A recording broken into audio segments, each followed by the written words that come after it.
Hello and welcome to another episode of Casting Views, a podcast hosted by me, Lou. And me, Dan. Casting Views is a podcast where we take pretty much anything, topic that interests us, something that's going on in the world at the time, and well, we cast some views on it. Before we get into this week's episode, how have you been? I have been okay. I've been cold. It has This been cold, yeah. It's like gone. Basically, I feel like for any of our American viewers, the transition between summer and winter here happens in the space of about a week, and it goes from 26 to -4 in the space of that week. yeah, it has happened really quickly. I mean that's the thing. So when was it? Yesterday morning and today has been. Yesterday was the first ice on the car. Yeah, because funnily enough, I actually needed to get to the doctor this morning, and I went outside, put the key in my car, turned the key, and it went and didn't start. And then when I did get the engine started, I pulled the handbrake, and the handbrake line was actually frozen, so the car just Oh didn't move really? anywhere.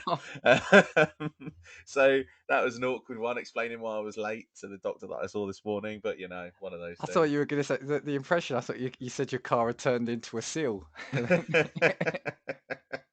For our American friends, because I know they do in Fahrenheit. I was just quickly looking out this morning, so it was -4 when I left the Yeah, it house this was. morning. Yeah. That's 24.8 Fahrenheit. So hopefully you're all shivering when you hear that. Although having said that, the States get mega cold, don't they? Yeah, I feel like in reality, like we don't really get extremes of anything compared to what the Americans are getting, to be honest with you. Because whether Yeah. it's extreme heat, we complain about 30, but then Vegas is like sitting at 43 in the summer. And then when you look at like places like Canada, they're legitimately in like 6 foot of snow when our trains can't run when there's been half an inch. But But what's funny is though, is I drive in the morning, so I defrost the car, drive to work, and then when I leave work, already you have to like pull the door open on the car because it's like frozen over again when I'm leaving. So it's like ice in the morning, ice in the evening. And I've just finished, literally, I'm glad you needed to delay by 15 minutes because I just finished watching Wednesday on Netflix. So I don't know if you've seen that. I've not seen You've that. not seen it?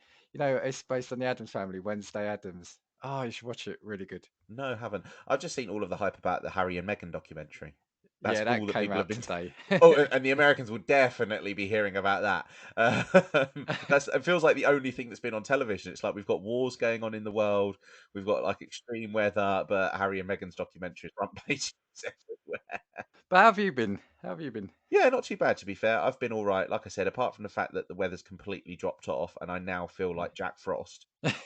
It's also one of the saddest films. I really hate that film. Yeah, I've been all right. Just nothing interesting happening in my life. Realizing that the closer we get to doing our mini prediction review of our World Cup thing makes me realize how much more stupid I'm going to look when we do that video in the end. Do you know what? I haven't actually had a look at your predictions. You're still there or thereabouts, aren't you? Yeah, kind of, kind Yeah. of.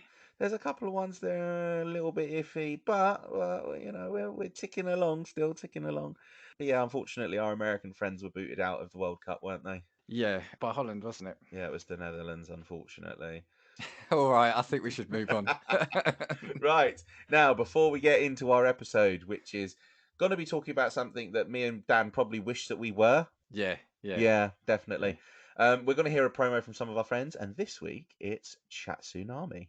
Welcome to Shatsunami, a variety podcast that discusses topics from gaming and films to anime and general interests. Previously on Chat Tsunami, we've analysed what makes a good horror game, conducted a retrospective on Pierce Brosnan's run as James Bond, and listened to us take deep dives into both the Sonic and Halo franchises. Also, if you're an anime fan, then don't forget to check us out on our sub-series, Chatsunani, where we dive into the world of anime. So far, we've reviewed things like Death Note, Princess Mononoke, and the hit Beyblade series. If that sounds like your cup of tea, then you can check us out on Spotify, iTunes, and all good podcast apps. As always, stay safe. Stay awesome, and most importantly, Stay hydrated.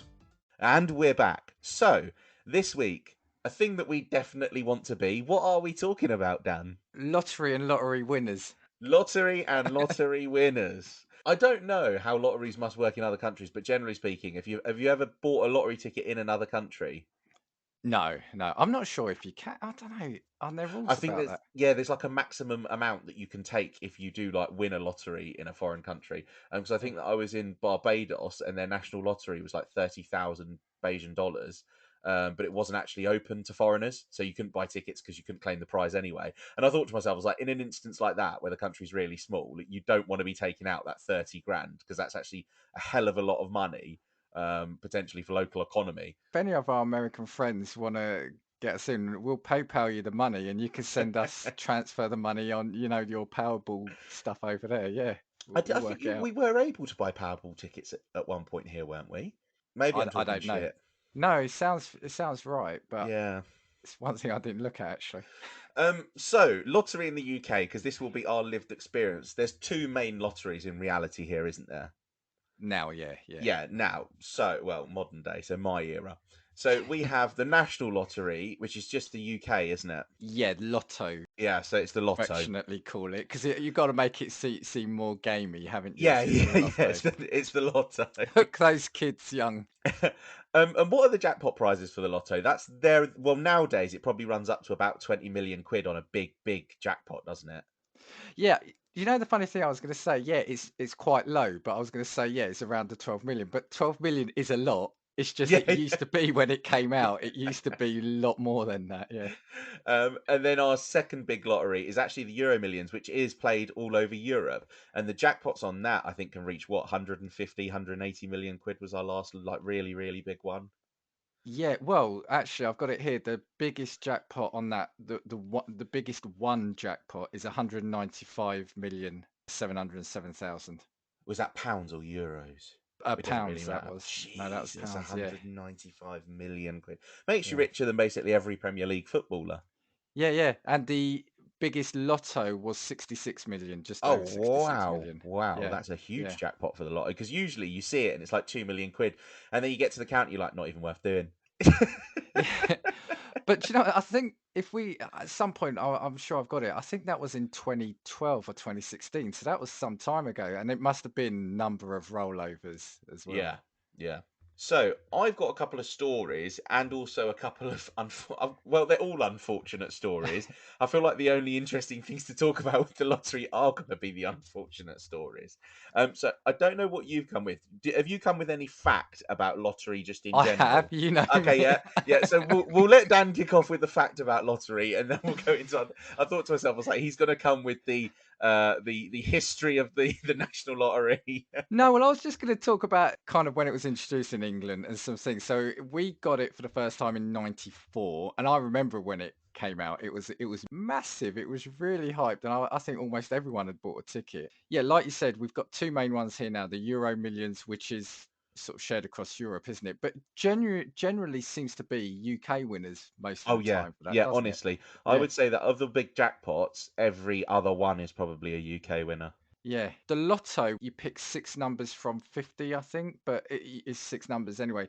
The odds of winning that are 45,057,474 to 1. And the odds of the Euro Millions, the Euro Millions, you pick five numbers between 1 and 50, and then two lucky stars between 1 and 9. As you got to get all five and the two lucky stars. The odds for that are 15,339,390. So not that bad, actually. Yeah, it's all right to be fair. Only 50 million. Yeah. Obviously, since then they've introduced loads of other little games like the Thunderball, etc., etc. But the one thing I always say is that they have made the lottery harder to win and have put the price up, haven't they? So it used to be £1, Yeah, and I think it was 40 numbers, 1 to 40. it was 40 numbers. Yeah, you're right. You're Yeah. right. Now it's like 152 quid, and it's 50 or 60 numbers. So Yeah, so yeah, it's costing you more per ticket, and the odds of you winning have been stretched. And the thing is, as well, it's not like the odds of a winner happening have been stretched. The odds of anybody winning has now been stretched because of the addition of those 10 numbers.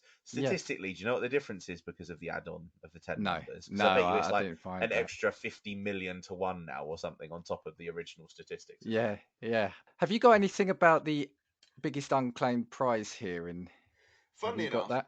I do, but because you raised this with me before the episode and you raised it first, I'll let you take it off because I know that there's something specific that you want to Well, no. mention. Okay. Let me loop round to that because what I was going to say, the biggest. Oh, actually, before I even go on to that, in the UK, if you win the lottery, I think it's tax free. It is, yeah. However, you'll pay tax on the interest you earn on it or Yeah. any income you make for it. However, in America, it isn't. I think they do have to pay a lot of taxes. So the biggest win in American history was $2.04 billion. Fucking Yeah. hell. And that was recently, I think. So $2.04 billion. However, when I started looking into it, it was then classed as a 12.04 million jackpot, right? And what they said is it's the largest lottery prize ever won in the United States. While the jackpot figure often appears as a single lump sum payment, the reality is that most lotteries offer an annuitized jackpot in which the money is paid in a series of installments. So both the Mega Millions and the Powerball, which is that one, is paid out over 30 installments. Winning either the Mega Millions or Powerball is a truly life-changing amount of money, but a fairly substantial proportion of the winnings will go on taxes. The winner of the 2.04 billion jackpot took home, and I'll add the word just, 628 million dollars in a lump sum payment after taxes. So from 2.04 billion down to 628 million. Now, I'm not saying you can't live off that, but I'm just saying all that tax. That is a big sum. However, I would say, so I think that if you take the annuity each year, you get paid out technically the full amount over the course of like the 30 years that you pay.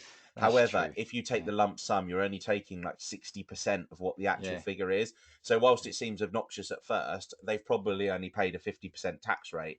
The only problem Yeah. with the States is that I didn't know this before watching a video on it, is that not only do you have like your federal taxes, you then have state taxes that come again after that. Yeah. So Yeah. you get taxed by the government, like central government, and then you'll get taxed by your state on whatever's left going into your bank account. So you get done twice, basically. But again, the I've, tax system doesn't make sense because you could be in, for instance, like Washington, or you could be in Texas, or you could be in LA, and you would pay different taxes based on what state yeah. you're in as well, and We should actually significantly get one of different. our we should get one of our American friends on to talk about this, because the funny thing for me is that I learned when you go over there is you'll look at stuff in a shop, then when you go to the till, you're paying more than you actually is the price because they add the tax on at the till. Yeah, makes no sense. Makes no sense. So we'll randomly pick one of our American friends to come on, and we'll have a show about this.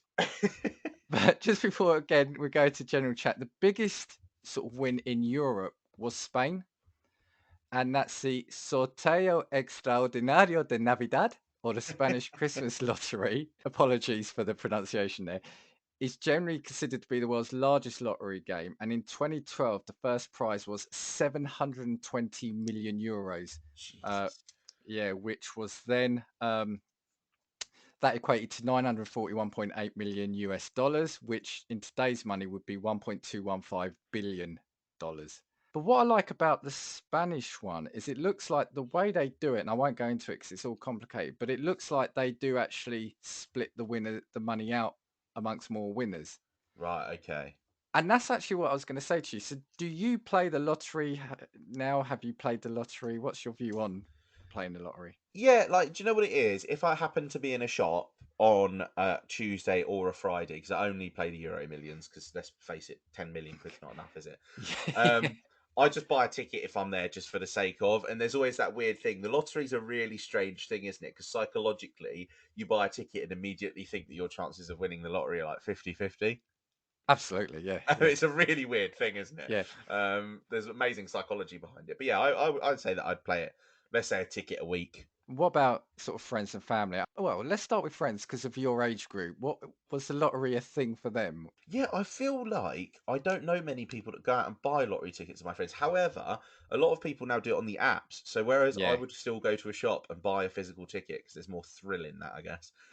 Some people just do it on the app where they just pick the same numbers and then it just literally preloads and just takes the £2.50 out of your account or whatever. However, I don't like doing that on the basis that I just don't like money automatically coming out of my bank account because you forget about shit like that. So I still prefer to buy tickets. But yeah, I know a couple of people that do the online ones, but not many people at all that still play the lottery that are my age, to be honest. yeah. Because you see, I remember obviously being of an age when the hype, because it came out in '94. How old would I have been? So I'm just trying to do the maths now. Yeah, I think I was 17. Yeah, of course I would. So it was quite exciting, and then there was a lot of hype. The jackpots were automatically bigger then because it was the only game. So now Yeah. you've got about 6 different games. it was more concentrated then, and especially at the start, it was hyped up. So the jackpots were like in the 30, 40 millions regularly. I would buy tickets. Then I stopped for a while. Then I got into actually I still am in an old syndicate from an old workplace from years ago. I'm still in that syndicate for the Euro Millions. They've kept me in it, and it's one of those things that I want to still be in it. They only do it when it's a rollover or a couple of Yeah. rollovers. However, I don't. Every now and then, I used to do it fairly regularly. I remembered my numbers. That was a problem because I used to play the same numbers all the time. Right. And I, as you said, I did it on the app. So you just set it up. You said, right, 4 weeks, away you go.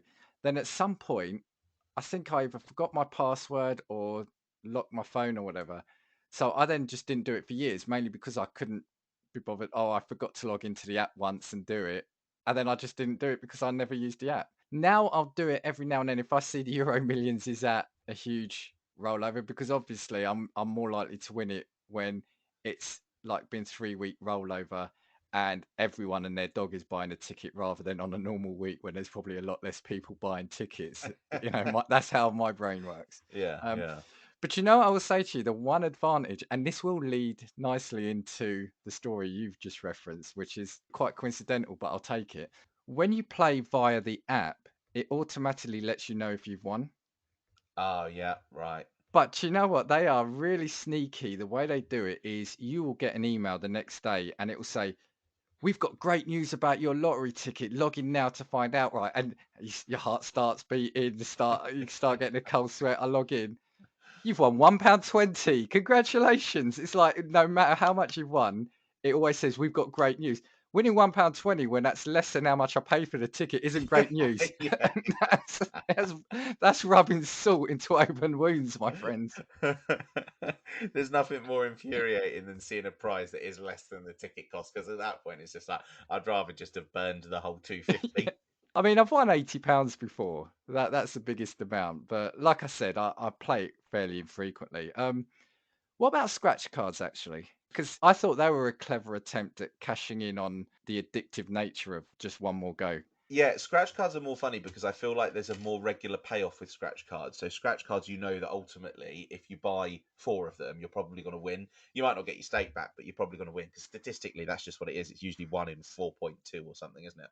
Scratch cards, I don't mind. I only do them though. Do you know, like if we ever have a Christmas and they're under a plate because somebody's just bought some scratch cards for Christmas, it's the only time in reality I do them. Although I did go away with my girlfriend recently, and I had honestly about 30 quid just in change, right? And Yeah. I don't know why I had so much change. So we walked into a supermarket. I was like, should we literally just buy £31 scratch cards? Oh, you And didn't, did you? we literally did. We literally bought, in the end, I think it was like 25 scratch cards. A couple of them were like a fiver or whatever. And we sat down and did them. So I think there was, 25 scratch cards in total. Do you know how many won? How many? One. I won a fiver back. And I thought to myself, I was like, statistically, there's 10 scratch cards to pick from. I've just taken 2, 2, 2, 2, 2, which means the next person that plays is basically guaranteed to win statistically on the basis that I've taken 2 from every single one. Yeah, but you Um, say that, and I yes, I have been that person, and I've watched it on Twitch. There are a number of people that live stream them. They buy like a whole book of, it is usually America, whole book of scratch cards and do it there and then. And one night I was watching it, 30 or 40 in a row, and they hadn't won. yeah. And it was supposed to be like 1 in 8 or something. I don't know. And it's so frustrating. There's some proper lucky bastard who's bought the other roll then, isn't there? Yeah, yeah. But that's it. It's funny going back to what you said, yeah, because our family at Christmas, generally what they started doing for a number of years was putting a scratch card under everyone's plate, wasn't it? Yeah. Yeah. I don't think we ever saw more than 2 winners of more than a fiver on No, Christmas as no. well. And now they have also started doing online. The online equivalent of an app, of a scratch card, sorry, which is just like an online game. Yeah, yeah. Which again, I think just capitalizes in on the quick fix. Yeah, I really don't like. This is a different discussion, and actually probably an interesting one that we could have. I really don't like the nature of like lottery buying tickets and do you know like the quick cash play games now that they've got on the lottery apps. Yeah, Only because let's say that you potentially might be susceptible to developing a problem. You used to have to go to the shop to buy scratch cards. Now you can do it from your phone. Like yeah. that in and of itself is a really dangerous principle. Even with bookies and stuff, like you used to have to go to the bookies. Now the bookies come to you. It's Yeah. utterly crazy. But yeah, What maybe that's a what we'll good say, episode discussion. yeah, what we'll say about the lottery though is they do allow you to set a limit that you can only spend or top up your account because they don't take it directly from your account. What you do is you say, right, I want to put this amount of money, I want to put 50 quid into my lottery app, and then you use that money to buy the tickets. But they will only allow you, it says, right, like in a 7-day period or I don't know how long period, you can only put that amount of money in, and then it won't Right. let you Okay. top up more. So, however, if you set the initial one, I don't know what the limit is, but if you set it at £500 from the start, then that's how much Yeah. you're going to be able to spend. Yeah. But okay, we're going to go into stories. One of the things I found here was over here, you've got 180 days to claim a prize. Yeah. Now, well, see if you can remember, but well, so the biggest prize that's gone unclaimed here was actually one ticket for 63 million. So it technically is the second highest amount that ever could have been won here. And where was that, Lou? That was. Are we allowed to say place names? Should we just say Well, you fuck could it and say say place we could names? say it's in our town, isn't Yeah, it? The it was town we live literally in. in our town. Yeah, in our town. Honestly, I mean, in actual fact, people will just Google it, can't they? So it doesn't Yeah, matter. well, it's the two towns near where we live, isn't it? There are two towns, and this was in 2012, and it went unclaimed. So after 180 days, if you don't come forward, it goes. Now, I said to you, didn't I, when I saw this? I reckon it was me because that is my luck. It has to have been. It has to have been because do, only I could have probably have bought a ticket, win 63 million, and not claim it. do you know what's well funny about this as well is I would have only been what like 16, 17 at the time, but I remember this being a thing, and they actually put like billboards up. National Lottery put billboards up on, do you know, like vans and stuff, and drove them around both the See, I don't towns remember that. Yeah, telling yeah. people to look for their tickets. And then, oh my god, the media firestorm started. So every fucking person and their dog came out being like, yeah, well, I bought a ticket and then my dog ate it, and then I accidentally dropped it out the car window on the dual carriageway. And then it's just like, hang on a minute, like how many fuckers are saying this? When in reality, I reckon that ticket's probably still in someone's drawer. Yeah, yeah. Or it's flown out of a car window as they're driving, or it's Yeah, fallen out of a pocket. I mean, the thing is, so right, you must know because it tells you it's like it was in these two towns, one of these two towns. You know if you've bought a ticket, and what if you know you've lost your ticket that week? yeah, yeah, What must that do to you? yeah. Because you might not remember the numbers, sorry, especially if you've done it as a lucky dip, but the anxiety of that must have got to you, right? Well, this is the thing. The only thing that is brought into question is obviously nobody that I remember at the time said that it was their numbers. But imagine if you did lose your ticket and you just knew what your numbers were and they'd come Yeah, up, yeah, because yeah, that's still potentially what could have happened in this case. And somebody's literally turned around, and I don't know what that would do to a person, because £63 million is literally life changing, not for you, but for literally generations of children below yeah, you that go yeah, on. Like your family basically set for the next 150 years. yeah, I can't imagine what that would do to you, but that's still a potential as well. And I think that's probably the worst thing, is that there might be a person who still to this day sits there and thinks about that jackpot that they where they lost the ticket. But I think the law here is as well with Camelot, you actually, if you buy a physical ticket, you need to have the ticket. So they can like mar you up. They yes, know yeah. exactly what time it was bought. They know what shop it was bought from. They could have a look at you purchasing it on CCTV, but without the ticket, you cannot claim your prize. Yeah, and you have I think the barcode has to be intact as well because Yeah. you've got the barcode to scan it, is it? It's and that's why, and that loops back to what I said at the start. The reason why I initially did it for a prolonged period of time was because I remember the numbers I played, and I said to myself, if I don't play it and those numbers come up, Yeah, I'd never forgive myself yeah, until I yeah. then forgot the numbers, and then that was it. So, And then they've since come up four yeah, times whilst Dan yeah, hasn't been. yeah. But I'm happy. Yeah. I've got some stories as well. So I've picked. I'm wondering if mine maybe are going to be more on the upbeat, some funny or some amazing stories. But yeah, let's hear what you've got. Well, just before we get into it, I actually saw a TikTok recently, and this is completely coincidental, and it was about like lottery statistics and chance of winning lottery and that sort of thing. And you know what? When you think about it, the chances of being alive are literally like one in like quintillions. So I guess the chances of winning the lottery aren't really that bad. But there was a woman talking on a podcast, and she was with another woman and a man. And she was turning around and calling her friend stupid. She was like, "My friend's such an idiot when she plays the lottery. Like, she's so stupid." And he was just like, "Why?" And she was just like, "Because she plays 11, 22, Oh, 33, I saw 44, that. 55." Yes. Yeah. And then the girl's just like, "But it's the same chances." Her friend's just like, What are you talking about?" She's like, "No, it's not. Your chances are worse for doing that." And he turned around and he was just like, "What the fuck are you talking about?" He's like, "You've still picked 5 numbers. The chances of those 5 numbers coming out is still as good as the next 5 numbers." He said, "The only thing that might happen is you might be more likely to share a prize if your numbers do come out because people pick sequences." And she was Yeah. like, "No, Yeah. you're both being stupid." I was like, "How on earth has the education system in statistics failed people so badly today?" That's the funny thing because I'll always, whenever I do it, say there's a rollover, I'll buy a ticket for me and my partner. Now she doesn't, she always laughs at me when I do it, but I'll say, look, I'll buy you a ticket, and then she'll pick like 3 or 4 numbers that are really close together, and I'm like saying, "Are you sure? Are you sure?" Because my method of picking numbers has been really successful up till now, hasn't it? So, Oh, so and you know what? And that's the thing as well. That was one point the bloke made. He turned around. He was like, "Wait, you're calling her stupid?" He was like, "How many fucking times have you won the lottery?" Oh, it's unreal. It's unreal. But But yeah, yeah, no, sorry, no, I was just gonna say, yeah, I've picked one really interesting story that's a bit longer now. I know we've mentioned it before as some quick hitters, but yeah, it'd be interesting to see what we've dug up. okay, so I've picked a couple of lottery winners and kind of their person profiles. So the first one, and I think he's probably one of the most famous ones, is a chap called Michael Carroll. Yeah, yeah, yeah. Famously, if you type in like stupid lottery winners, he's actually always the picture that comes up with him like covered in jewelry, sitting in a bath with like a gold chain on and that sort of thing. I think that picture is actually just him, and he comes up for all of the articles that talk about stupid But lottery winners, isn't he one basically. of the very first ones here though, or one of the Yeah, yeah, first yeah. ones? But He yeah, was like one of the original young big lottery winners. So he was a binman at the time, and he won £9.7 million on the National Lottery or the Lotto in November of 2002. And how old was he?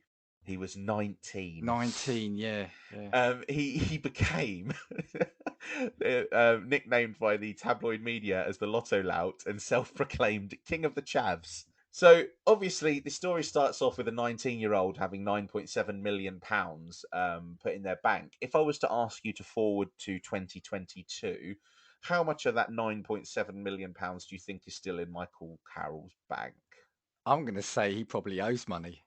Yeah, it's fuck all. It is. Yeah, That's a it's fuck technical all. term. Yeah, Yeah, it is.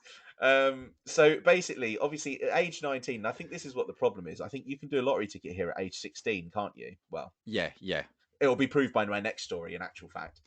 You can do a lottery ticket at 16 here. And from what I understand, is if you go public with the Camelot, the company that run the lottery, they give you financial assistance, don't they? That's true, yeah. And if you What that don't is, go, I don't know though, how in depth yeah, that is. I don't know, because obviously you can't take your like 9 million quid, and I imagine you can't just put it in your Santander current account.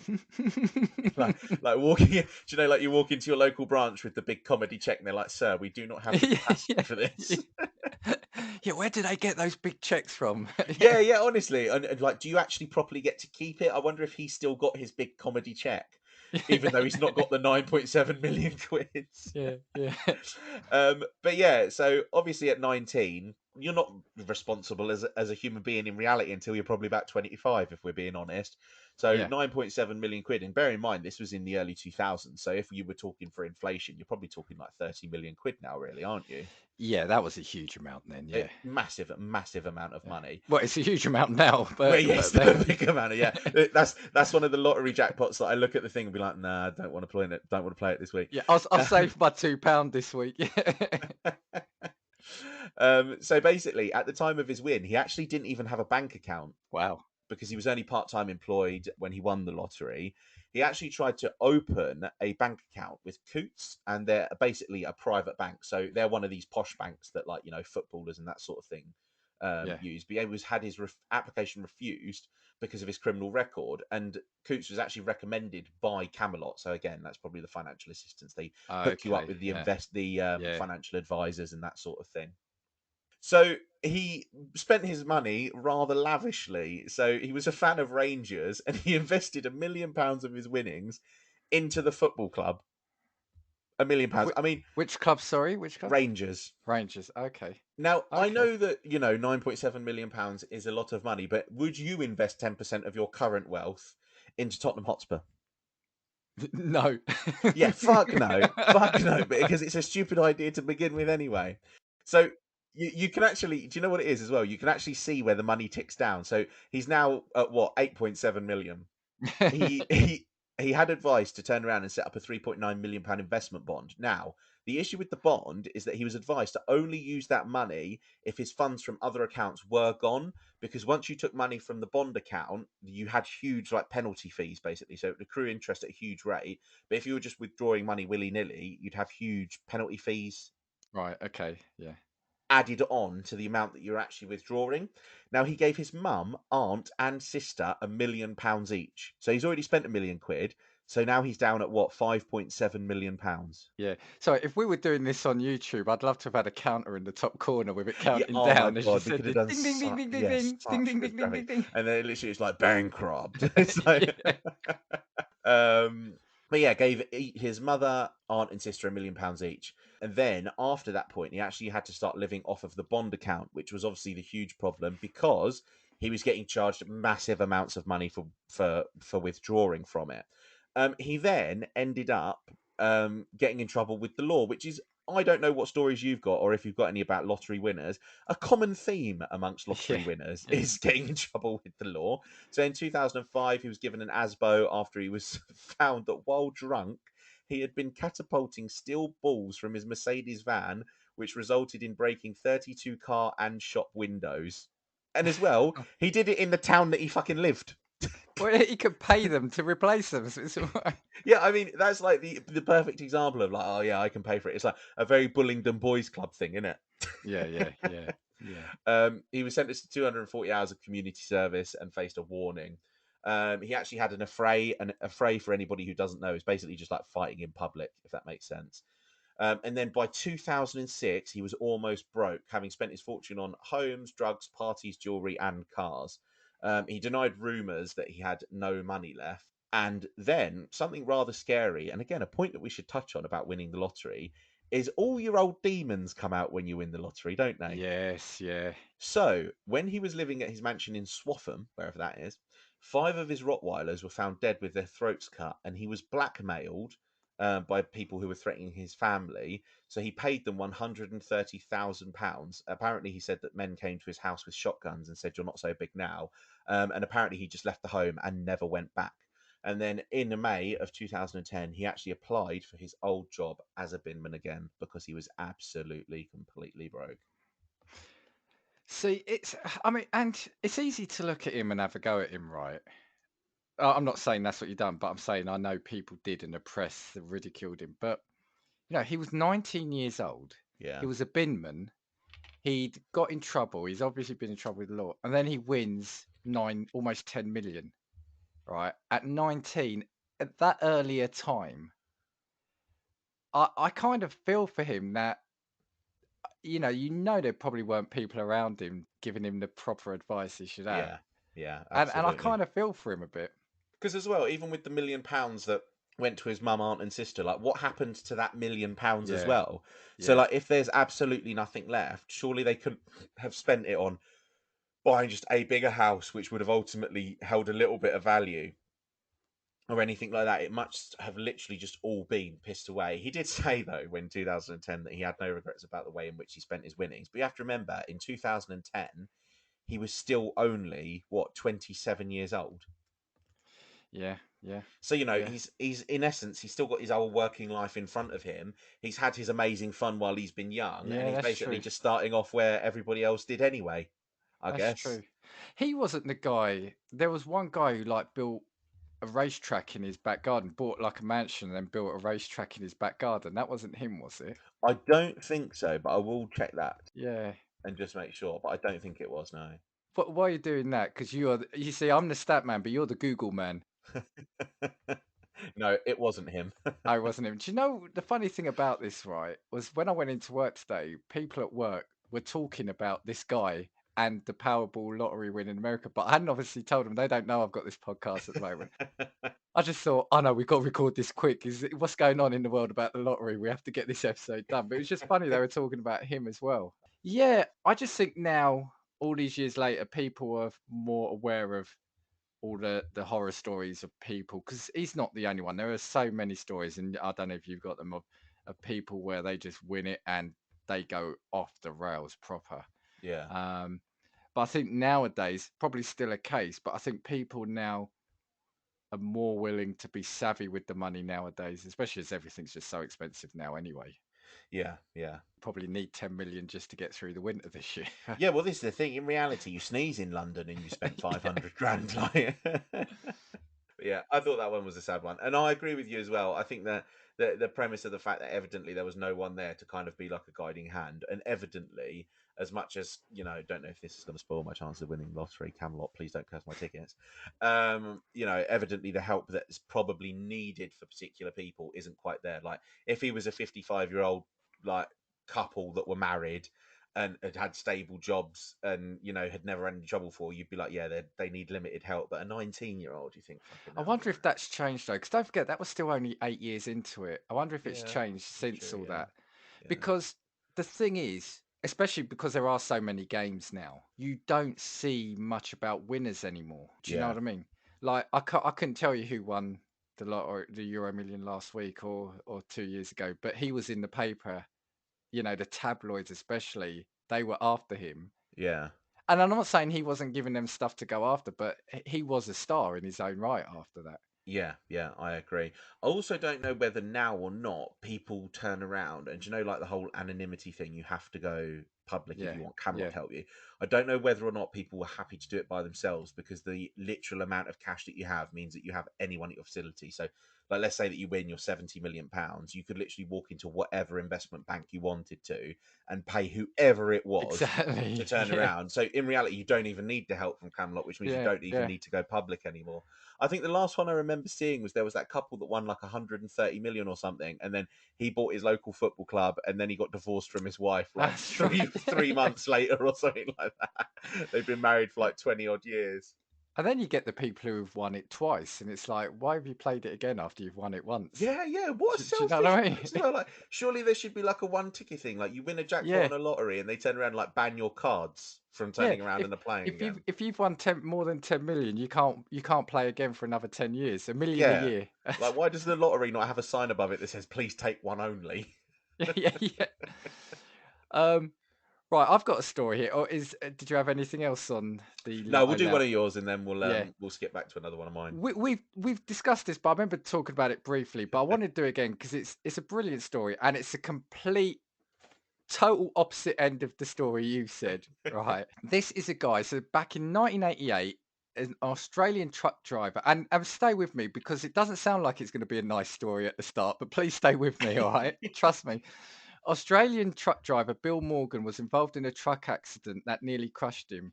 He miraculously survived the crash but suffered a heart attack as a result. He was then rushed to the emergency room, given a drug that triggered a severe allergic reaction in his body, ultimately causing his heart to stop beating. Bill Morgan basically died, right? So far, he's not so lucky. In an amazing twist of fate, that wasn't the end of him or his life. After being clinically dead for more than 14 minutes, Bill was revived but remained in a coma. He was in a vegetative state for more than I can't speak. After being clinically dead for more than 14 minutes, Bill was revived but remained comatose. He was in a vegetative state for more than a week, and doctors advised his family to take him off life support. It's a good thing they didn't, though. After 12 days, Bill miraculously woke up and eventually made a complete recovery. He was fortunate enough to have walked away from the ordeal without any serious health problems. With a new lease of life, Bill was optimistic about the future. He got a new job, mustered up the courage to propose to his girlfriend, and she happily accepted. Sometime after his engagement, Bill decided to try his luck at the lottery. He purchased a scratch off ticket, they call it here, and instantly won a car worth around 17,000 Australian dollars. Of course, he was overjoyed. This event caught the interest of a Melbourne news station. They decided to cover Bill's story, and this is where things get really interesting.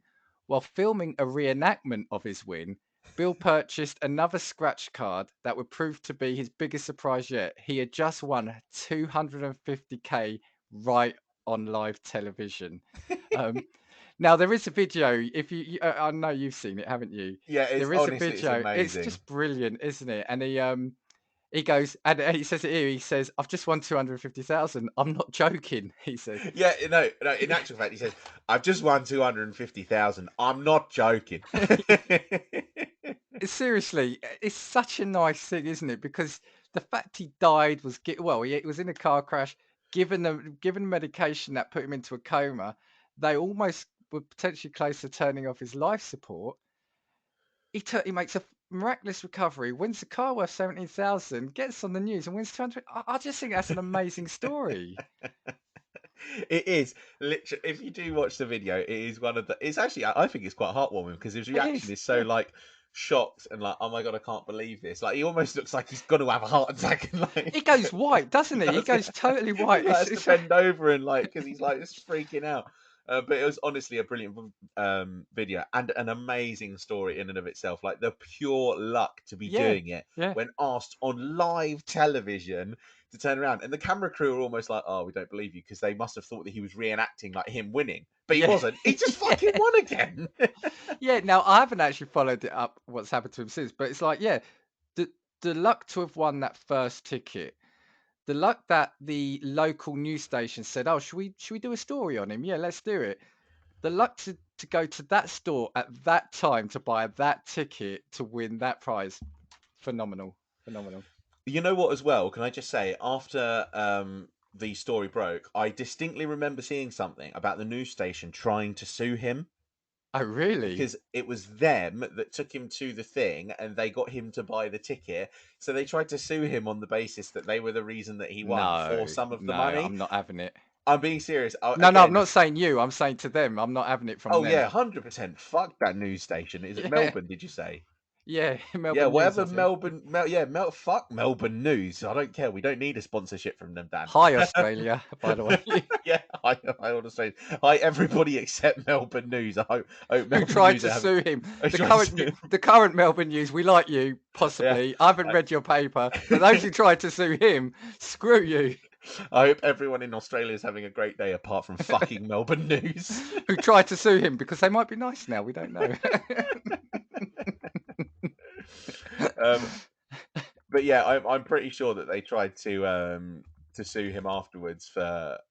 Actually, I've got a winnings. brilliant story about someone trying to sue a winner, but we'll go on to yours. Okay, so I've got another rather sad, depressing story, a little bit similar to our Mr. Michael Carroll. Not terrible, like in terms of outcome, just one of those things. Except our winner was a Kaylee Rogers. Do you ever remember a Kaylee Rogers? No. So, Kaylee Rogers was Britain's youngest ever lotto jackpot winner, and she actually won £1.875 million in 2003. Okay. So yeah, okay. Is it wrong that I was thinking that that's not a lot? In my head, I'm thinking, oh. yeah, 1.8. I'm sitting there thinking about the fact it took me 75 years at my age. Yeah. Sorry, carry on. But yeah, she was 16 years old at the time.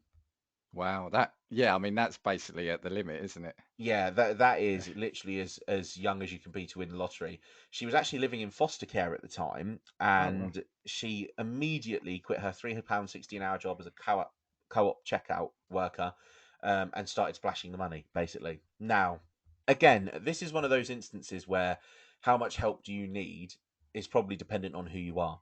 She was a 16-year-old who was in foster care. So she has got, in reality, while she's got legal guardians, the money is legally hers. No one can dictate to her what she does with it. She needs more help than anybody else would have probably needed. And I think even more so than Michael Carroll would have needed. So the article goes on to talk about what she spent it. And again, I remember this story because I remember being, again, like a similar age at the time. No, sorry. Yeah. No, sorry, I wasn't a similar age. I know you would have been a few years younger. I remember this is like my original story. Do you know when I first went and bought a lottery ticket and 16? You're like, oh my god, what you would buy? Yeah, and then this was like the story that you'd heard about. So what did she spend the money on? And again, you can kind of calculate it, and you can see that counter in the top right hand corner. All of our viewers, I'm never going to carry that on. all of our viewers, tick this money down from 1.9 million. So she forked out £11,500 on 2 boob jobs. Okay, 11.5 grand. She spent £300,000 on clothes. Okay, well, you know. 300,000 fucking pounds on clothes. What are you buying? Gold leaf fucking crocodile, alligator, diamond, Swarovski encrusted shoes, like.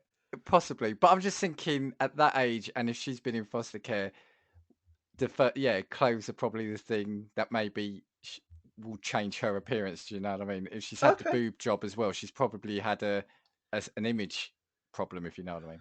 Okay, fair enough. Fair enough. Yeah, We'll see when you start to think it gets touchy. yeah. £85,000 on top of the range sports cars. Okay, 85 grand at the time is probably a lot of money for a car. It's probably a really Yeah, nice but she car. probably can't even drive. So I know I told the line there. She probably couldn't drive then. Oh well, it gets worse because £250,000 went on cocaine. Yeah, that's A wrong. £250,000 on cocaine. Who the fuck is she? Pablo Escobar. Like, how much was she putting up her nose? Like, how It's is an it possible? investment. What? It's an Yeah. What? investment. What the fuck was she going to do with it? Start breaking it up and selling it by the kilo? Starting a business. £250,000. Holy She's an fuck! entrepreneur. Literally, she's living her real world fucking Sicario narco lifestyle. Absolutely crazy. She spent a further £250,000 on holidays to locations including Mexico and Euro Disney. So what are we at the minute? 250 grand on holidays, 250 grand on coke. That's 500, 300,000 on clothes. That's 800. 800, 85 plus 11 and a half on 2 boob Getting jobs. So there. 900 Getting grand there and Yeah. thereabouts. Yeah. She also spent £118,000 on gifts to former boyfriends. That Now, feels weird. yeah, like what are you buying them exactly? Like what are they? Because boyfriends would indicate that there's been more than one of them that have She taken was advantage. 16. Yeah, and this is the thing as well to me is again like what level of help does a person need? Because anybody coming into your life, especially that age, is there for a nefarious reason at that point. Like you have to go on the basis that you Yeah. don't trust anyone, and you can only trust the people that have proved it over time. Ultimately, the people that think you're poor that still like you are the ones that you can be friends with. Yeah. £190,000 went in unreturned loans to friends and family members. Well, I like the fact that they use the word loan because if it's unreturned, it's not a fucking loan, then is it? Yeah. So that's another £300,000 there, and then £50,000 on solicitors' fees. Now, what specifically the solicitors' fees were for isn't actually specified. For the However, cocaine. for the cocaine, probably, yeah, for all of the legal trouble. Yeah. She actually did say that she believes she was too young to basically bank such a huge sum of money. Yeah. And she was actually quoted as saying it was too much money for someone so young. Even if you say your life won't change, it does, and often not for the better. She actually insists now that she lives a much happier, normal life.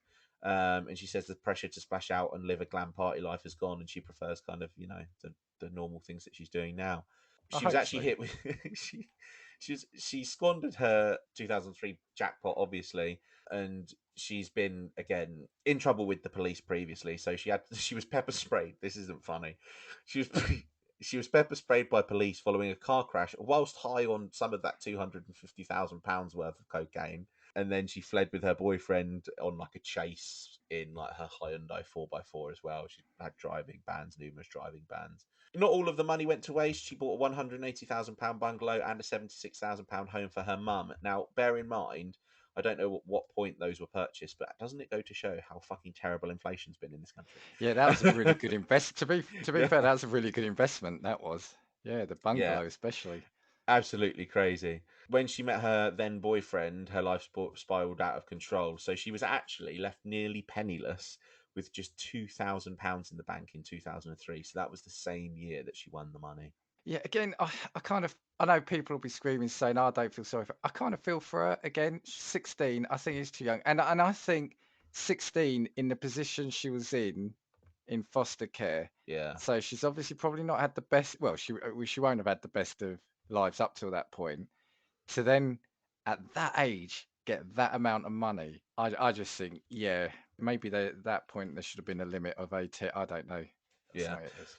I agree. I think it's a relatively sad story, and I think again it goes to show like what level of help do people need, because you think about both of these stories, both with people who are very young, who have never the first guy had never even had a bank account, and this Carrie was growing up in foster care and probably had no active decent role models in her life.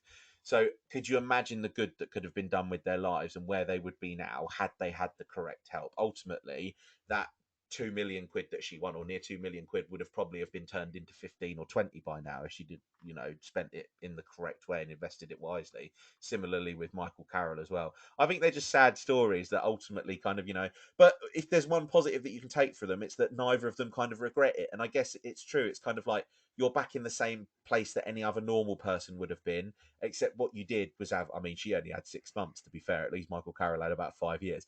At least you've had a good time, They've had that experience Yeah, I guess. and So, are living a normal life now. yeah. And I guess, so there's always a cloud and a silver lining. I mean, I'd still prefer 1.8 million quid in the bank, Yeah, but what can yeah. you do? Right, I've got some stories here. All my remaining stories come from a website called unbelievablefacts.com. And I love this first one. They're all fairly short. A waitress in Alabama, right, whilst working as a tip, got a lottery ticket. With that ticket, she won $10 million. And she was then sued by her colleagues. So basically, a waitress won 10 million from a tip lottery ticket, got sued by her colleagues. Later, the person who tipped her the ticket sued her too. Tonda Lynn Dickerson, a former waitress at a Waffle House in Grand Bay, Alabama, was given a lottery ticket by Edward Seward as a tip. He was a regular customer at the Waffle House. He used to buy lottery tickets and share them with his friends and the Waffle House employees. On the 7th of March 1999, Tonda was the luckiest one among those 5 employees whose envelope contained a lottery ticket. Hers was worth $10 million as a tip, and it was one of the 2 winning tickets that evening. Seward and Tonda's colleagues claimed that they had made an oral pact that said the amount would be distributed among the entire group. They sued Dickerson for not doing this. The case was dismissed as no oral contract related to gambling was to be considered legal in Alabama. To avoid further legal complications while sharing 51% of the winnings with her family, she placed her winnings in a corporation and eventually she qualified for a gift tax worth $1.19 million. So, what do you think about that? I think that the original person, I would have turned around and said as well, the fact that they've left lottery tickets before and that's just what they do, I would turn around and be like, well, what the fuck are you like complaining about if you're the one that left it in the first place? You've actively made a decision to transfer that money. It's like turning around and saying, oh well, she took the $5 that I tipped her and then bought a lottery ticket which she won on. Like, no, you've already given that $5 over. And also the colleagues, it's got nothing to fucking do with you. And Yeah. of course people are going to come out and say, oh yeah, well we agreed this. Well, it doesn't matter what you fucking agreed, what's written down. Yeah, I mean, while I was just reading this, what I thought about the guy who tipped it is one thing. I'll come on to that. Yeah, with the colleagues, jealousy Yeah, absolutely. and frustration. Unless there was something there where they did share their tips. But if that was the case, I'm sure she would have, right? But the guy who tipped it, right, something that's just hit me is, was he doing that, one, to get out of giving them a big tip anyway? Or two, did he think he was being really, I don't want to use the word patronizing, but did he think he was being knight in shining armor by giving them a lottery ticket? Now, the fact it's one means that he didn't give it to her as a tip. He wants something back from it. Yeah. Do you see what I'm Ultimately, trying to say? I get Yeah. what you mean. Yeah. Because I agree with you. like you said, yeah, if you leave someone like a $20 tip, you don't go back and say, actually, can I have $10 back a week later? Do you know Yeah. what I mean? You don't do that. So it's basically, I think it's a hollow gesture that he was doing. Basically, instead of maybe giving money, he'd buy a couple of dollars as a lottery ticket and give it to them, and the false hope that they could win millions. And then when one lucky soul did, he's like, "No, you're not having that. I want some." Or it's on the basis that they win the odd $20 here or there, and so ultimately they think it's worthwhile, so he doesn't have to tip correctly. Yeah, exactly. Yeah, So yeah, that's my story there. I just thought it was fascinating. Again, it's just the jealousy and the anger and the resentment and just the jealousy of people that they're not obviously doing as good a thing as they wanted, because surely you're buying, if you buy someone a lottery ticket, you know full well there is a chance that they could win. yeah, absolutely. And you're doing it because you're hoping then that they give it to you. No, I think that's wrong. I think that's wrong. Yeah. So basically, if we're to give any of our viewers advice, don't buy anyone fucking lottery tickets. Don't do it. Yeah, Don't do it. yeah, There's no need. Because ultimately, if they win, you're going to feel like a knob. You're going to turn around and ask them for the money, and you're also going to look like a knob to everyone else. yeah, yeah. But yeah, I saw something similar as well with like a lottery ticket, and this was like a news story. Again, coincidentally popped up on my TikTok, because obviously my phone must be listening to me.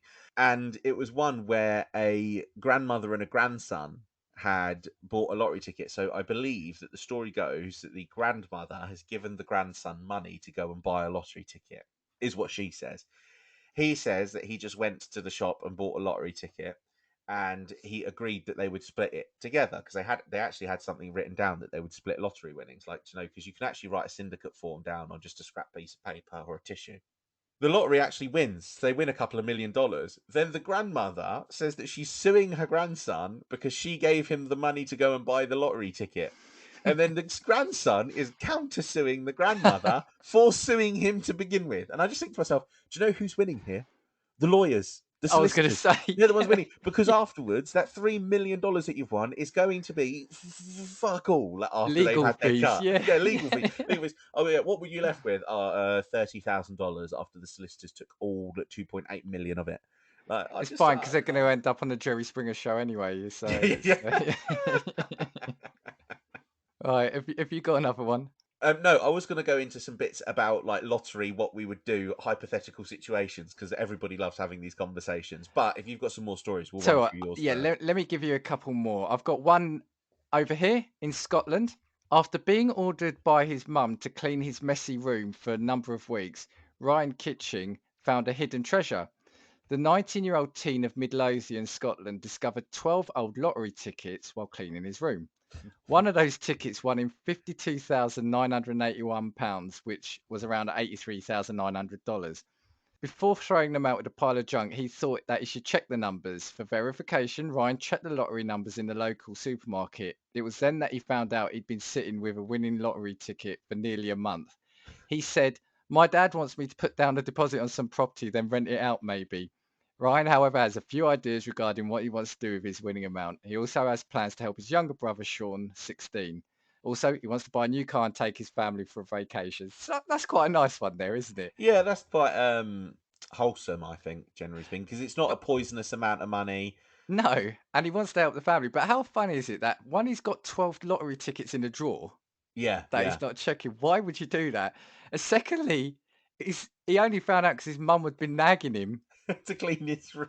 So if we think about it, right, if you've got 180 days, okay, it was what did I say? It was a month. So Yeah, it's not beyond. If his room wasn't messy, it's probably not beyond the realm of possibility. He might never have found those tickets if yeah, it yeah, had yeah. been It's messy true. and dry. True. Yeah. So again, I found that quite funny one, and that does remind me actually, because a lot of people here do bank on going to the supermarket and say, "Can you scan the ticket and let me know if I've won anything?"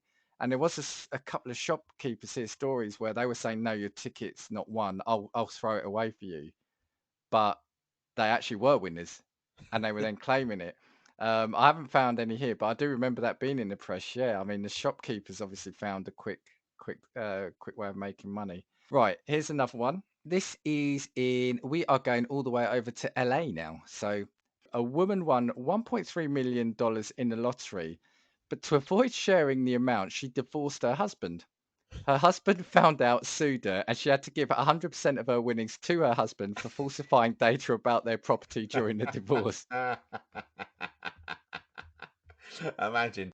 Yeah, she had to give up 100% of her winnings to her ex-husband as she kept it a secret from him and deliberately filed for divorce so that she wouldn't have to give away the entitled share to her husband. Being completely unaware of the fact her husband found out about it 1.5 years later, when one day he received a letter addressed to her. In it, she was asked whether she was interested in a lump sum buyout of her winnings.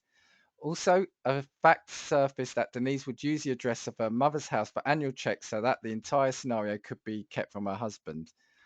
Not only that, she filed for divorce the very next month after winning. The Court of Appeals ruled that her husband was entitled to get all the winning money under a family code statute that penalises spouses for falsifying data about their property. So, wow. Wow, that's fucking impressive. That is. But can you imagine how clever she must have thought she was? She sat there going through. Imagine that decision being read out. Like, Yeah, imagine sitting in yeah, court and the judge presiding over your case turns around and tells you that you need to pay every single penny that you've made from the lottery to your spouse, and you're also divorced, so there's no chance of you ever seeing that money. yeah, yeah. Amazing. Unbelievable. I've got two more. I'll go through them quickly. We are now going over to China. I know about this one. I think I know exactly what you say. Go on. So in 2005, a Chinese man managed to find out that he could buy tickets for the lottery within a 5-minute time frame after the winning numbers were declared. Is that the one? Did you know that one? No, my one was different, but this is still amazing. He made $4 million this way and was eventually caught by the Chinese authorities. 36-year-old Chinese lottery agent Zhao Liqin was the owner of 3 lottery stalls in Anshan, China, and came to know about the loopholes in Welfare Lottery 3D system. After drawing the lottery numbers, the window used to remain open for 5 minutes to get qualified tickets and bag the prize amount easily. Zhao took a legitimate advantage of this flaw and ended up winning $3.76 million in lottery tickets. However, he had the fear of getting caught by the law in the back of his head. As a remedy, he engaged his neighbours and friends to claim the money so he wouldn't get noticed by the authorities. But that turned out against him, as the illegal claims of winning lotteries got him caught eventually, and he was sentenced to life imprisonment for his actions in 2007. In addition to that, all of his properties were seized by the government. Life imprisonment is a Yeah, fucking harsh punishment. yeah. But that's brilliant. The fact that he realised the window was open for 5 minutes, so he quickly bought a ticket with those numbers and claimed it. What was the one you had for China? I think that we talked about this before, but do you ever remember where there was a guy who worked in a bank who thought that he could make money by taking money from the bank, buying lottery tickets, and then paying it back to the bank? Did we talk about this on an episode? Oh, I can't remember if we did actually. Right, so this is really general now, although it's not something that I looked up, so I'm just doing it from memory.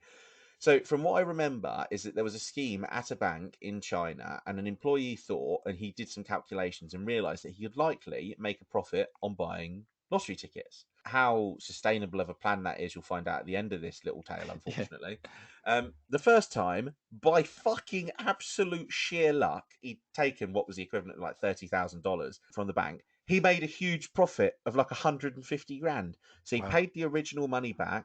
Then he thought, well, if I made a profit then, I can make a profit again. So he continued doing it. Unfortunately, his next attempts weren't so fortunate. And it got to a point where he basically owed the bank like $4 million. Wow. A colleague of his had actually found out about the scheme, but he'd like lured him into it to turn around and basically cover for him. So by the time that he'd been found out, I actually think that he tried to flee the country. He was apprehended by authorities and then put on trial because obviously none of the money could be recovered at that point because it had all just been pissed away on the lottery. Yeah. But him, the person who covered for him, one of the people who was supposed to be keeping a track of bank records who didn't do it properly and actually had no idea what was going on, but just wasn't doing their job properly, all of them ended up going to prison.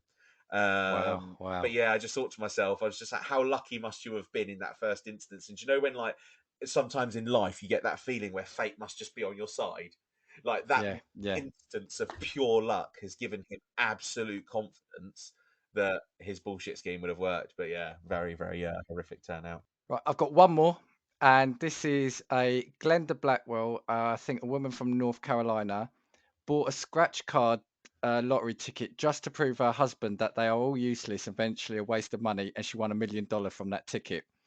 Glenda was so tired of her husband's habit of wasting money on buying lottery tickets. Pissed off Glenda. Oh, I think her husband asked her to buy him a Powerball ticket. Pissed off, Glenda bought a scratch card ticket instead. She was aggravated and wanted to teach him a lesson, proving the point that none of these were going to win anything.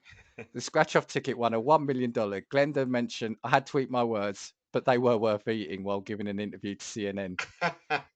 She pocketed $415,503 after taxes and used the lump sum amount to buy some land and a home to help her granddaughters for their college.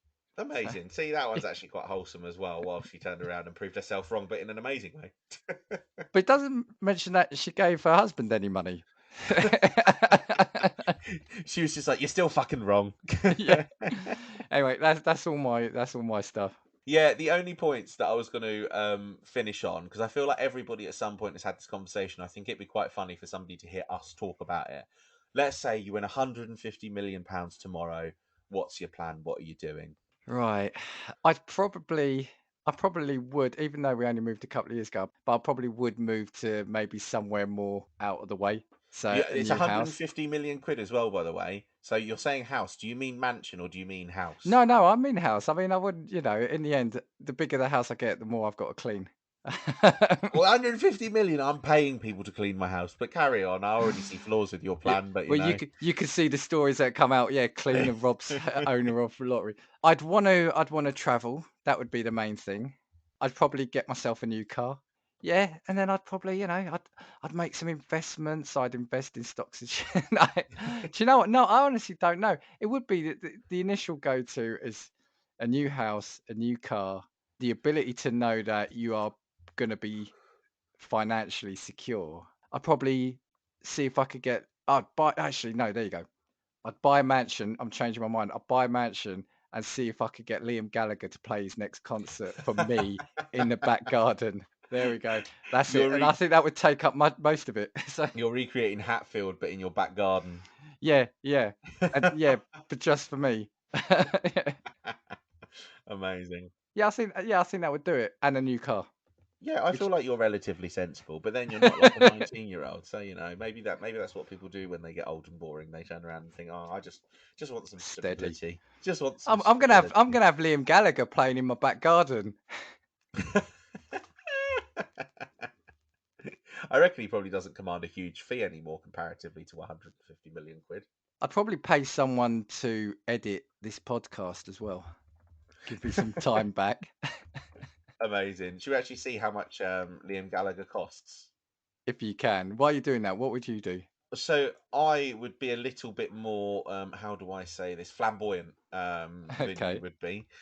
More than you already are. More than I already am. So my mansion palace would be like, do you know, Roman white column style? Yeah. Think Greek Parthenon, but in the outskirts of London somewhere.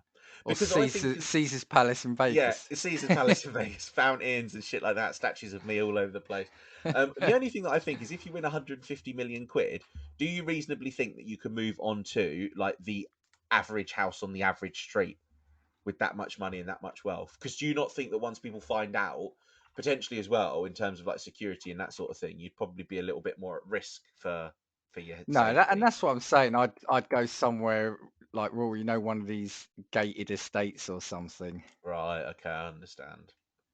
That's probably what I would do. You're going to go into an area where that kind of person already is. Yeah. Okay, I think that's fair.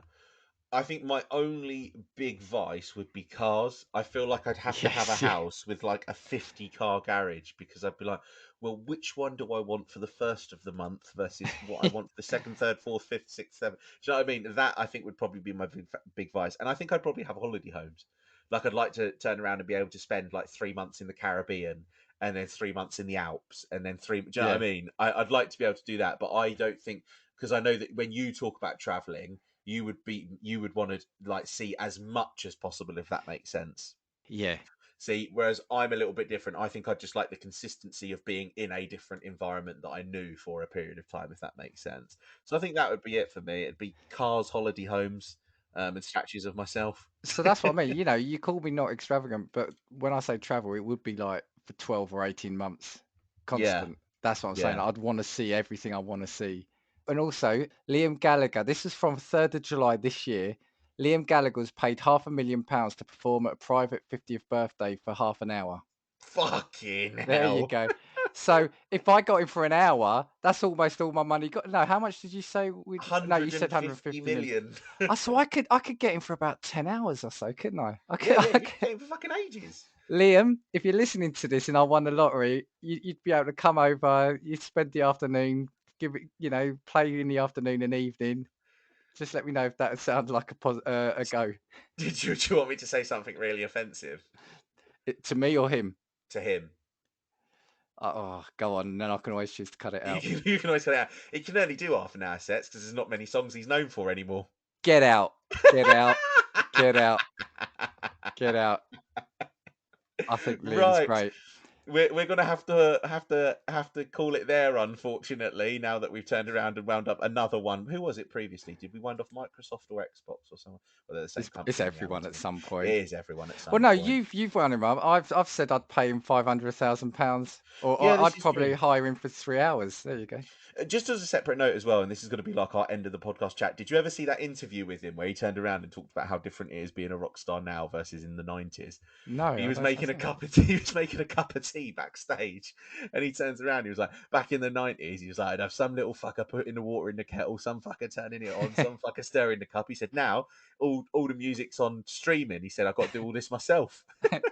he he is great. There's a documentary about them when they were in their heyday, and it might have been actually. I can't remember if it was before they recorded the first album or when they became famous and they went away. They went to this house somewhere in England to record the next big album, and like they got on so badly. Like I think one of the brothers, it might have been Noel, was hit Liam, or Liam hit Noel with like a cricket bat. They said they just got so angry at something, they were just going at each other with like cricket bat.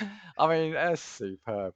Well, I feel like the slander of Liam Gallagher is probably an appropriate way to end an episode. On one side, I think my love and adoration for him outweighs your slander. Yeah, I think that's true. I think that's true because I think that, you know, Dan, even if he didn't win the lottery tomorrow, would still try and find a way to come up with 500 grand. Lou wouldn't be invited. Lou wouldn't be invited to the Garden concert. Don't worry. I can make the tea if he wants someone to make the tea. Go, yeah. You know, I'll make the tea. It'll be fine.